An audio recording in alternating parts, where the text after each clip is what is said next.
இங்கிலீஷில் பேச முடியலையா? அப்போ இங்கிலீஷில் பேச ப்ராக்டிஸ் பண்ணுறதுக்கு முன்னாடி இதை ப்ராக்டிஸ் பண்ணுங்கள். நிறைய பேருக்கு தெரியாத இங்கிலீஷ் ஸ்பீக்கிங் சீக்ரெட் ஒன்று சொல்லவா? இங்கிலீஷில் பேசணும்னா யார்கிட்டயாவது போய் டெய்லி பேசணும், நியூஸ் பேப்பர் படிக்கணும், இங்கிலீஷ் படங்கள் பார்க்கணும், புக்ஸ் படிக்கணும், அப்படிலாம் எதுவும் இல்லை. But let me tell you a powerful habit. You should think in English. What? You should think in English. அது எப்படி? நம்ம டெய்லி நடக்கிற விஷயத்த இங்கிலீஷில் திங்க் பண்ண ஆரம்பிச்சிட்டானாலே இங்கிலீஷில் ஈஸியாக பேசிட முடியும்.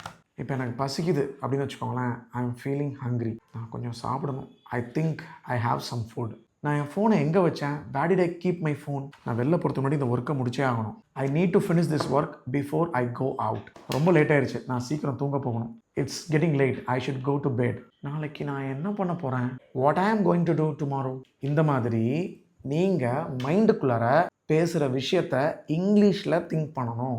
அப்படி திங்க் பண்ண ஆரம்பிச்சிட்டிங்கனாலே உங்களால் ஈஸியாக இங்கிலீஷில் பேச முடியும். இதுதான் அந்த சீக்ரெட். இப்போ உங்கள் மனசில் என்ன யோசிக்கிறீங்க அப்படிங்கிறத கமெண்ட்டில் போடுங்க. இன்றைக்கே இங்கிலீஷில் திங்க் பண்ண ஸ்டார்ட் பண்ணுங்கள். Don't just learn English, think in English. இப்போ நான் சொன்ன விஷயம் உங்களுக்கு பிடிச்சிருந்துச்சு அப்படின்னா கமெண்ட் பண்ணுங்கள், லைக் பண்ணுங்கள், உங்கள் ஃப்ரெண்ட்ஸ் அண்ட் ஃபேமிலி கூட ஷேர் பண்ணுங்கள்.